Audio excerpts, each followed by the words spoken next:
Interest വിഷയമാണ്, ഒരു പൊതു നന്മയുമായി ബന്ധപ്പെട്ട പ്രശ്നമാണ്. കേരളത്തിലെ ജനങ്ങളുടെ മനസ്സിലാകെ ഒരു ദുരൂഹത ഈ വിഷയവുമായി ബന്ധപ്പെട്ട് വന്നിരിക്കുകയാണ്. അപ്പോൾ ഗൗരവമായി വിഷയത്തെ കാണണം.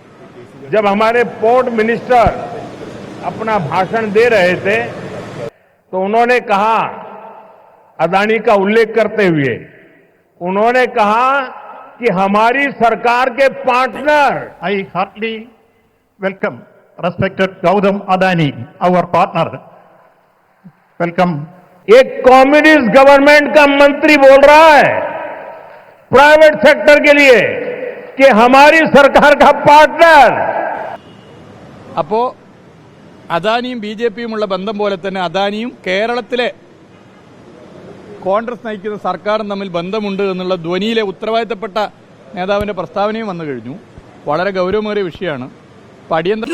അങ്ങ് ഇതിന് എതിരായിട്ട് ഒരു ആക്ഷേപം ഉന്നയിക്കുമ്പോൾ ഏത് നടപടിക്രമമാണ്, ഏത് ആക്റ്റാണ്, ഏത് റൂൾസാണ്, ഏത് പ്രൊസീജിയറാണ് ലംഘിച്ചുകൊണ്ടാണ് ഇത് നടത്തിയതെന്ന് പറയാൻ കഴിഞ്ഞിട്ടില്ല.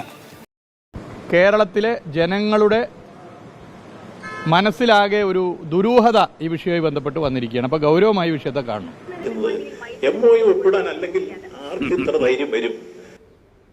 ഇതൊക്കെയാണ് ഇവിടെ നടക്കുന്നത്.